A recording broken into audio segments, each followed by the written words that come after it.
What's going on, guys? My name is Chronic, and this is a Chivalry 2 guide. You see a lot of people as Vanguard in Chivalry 2, but most of them seem to be playing as the Raider subclass. With the Danax, Messer, and ability to carry 2 weapons, this seems like the obvious choice, but is it really the best one?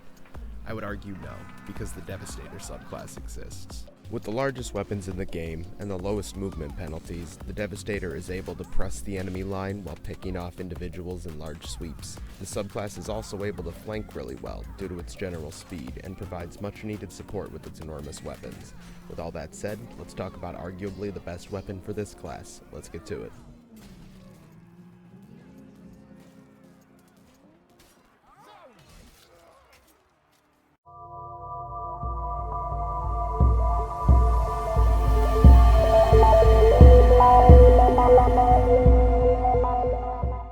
With the Highland Sword being added to the Devastator this Tuesday, I'm here to show you how to correctly use this subclass with the giant sword that we already have, the Greatsword.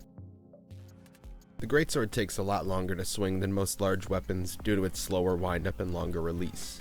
Initiative becomes very pressing when talking about any weapon with the Devastator, because someone with a faster weapon could easily overtake your turn to attack time and time again. These aspects make feinting attacks and fancy footwork the aspiring Devastator's most important techniques to confuse and alter the fighting stance of opponents and get around them to slash and stab at their sensitive areas. The benefit of using such an enormous sword is its reach compared to other weapons. If you utilize the length of the Greatsword, it'll be very hard for enemies to close the distance between you both. This allows you to control the fight, which in turn allows for some pretty tricky footwork, intense combos, and awesome gameplay clips. The only way to stay alive with the Greatsword is countering. This should be a focus with any of the big weapons, since every successful counter will give you a bit of stamina, and these weapons' attacks are heavy enough to drain your supply in seconds. If you do run out of stamina, you could get disarmed, leaving you only with your sidearm. Since the Devastator has such an amazing weapon selection and no movement speed penalty, there has to be a downside somewhere. Once a Devastator is disarmed, they are left only with a knife. No maces, swords, or axes, not even the dagger, just a tiny knife. So play wisely and keep that stamina up. Your other best bet at survival is deception. The strongest players, the ones that almost always rip me apart in combat, do it with crazy feinting and very aggressive footwork. A feint is an attack that starts as one type, then shifts quickly into another. For example, charge your enemy with an overhead and then quickly switch to a stab.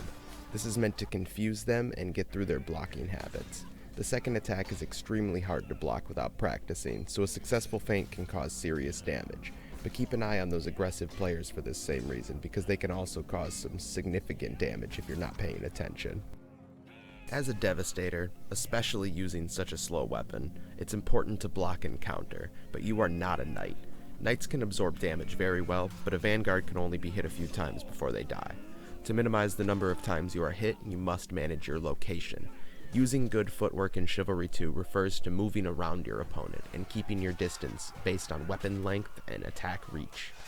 A skilled Vanguard usually will not get hit during a one-on-one, and the feinting ability of the Greatsword makes up for any lack of swing speed, while the lack of movement penalty allows a Devastator to get in tricky locations for the opponent to manage. This isn't really something that can be taught, but a good way to start is by using my following strategies to manage distance, location, and initiative.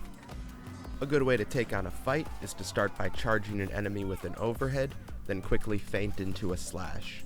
This will give you a ridiculously unexpected advantage, and most of the time will either throw off their game for the ensuing fight or kill them instantly.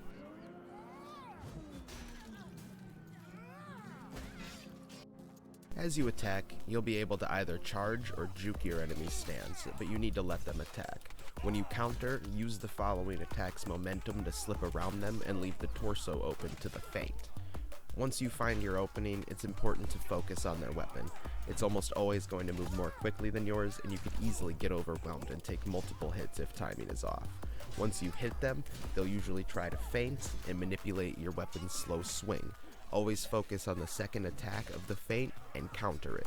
This will most likely surprise them, so go in for a feint of your own and finish them off. An overhead or a stab works really well since everyone goes for the slash, and this will decrease the chances that you'll get countered again. The Greatsword is a versatile weapon, a shining star on the battlefield in both offensive and defensive situations. It's a little rough to get used to the imbalance of Devastator speed and Greatsword slowness, so learn the correct maneuvers to get around your opponents, fight through them, and use your footwork to confuse them right into the grave. If you've made it this far, thanks so much for watching. If you want to see more like this, please like and subscribe. I'll see you next time, but for now I wish you all the best in the new Aberfell update on Tuesday. Chronic out.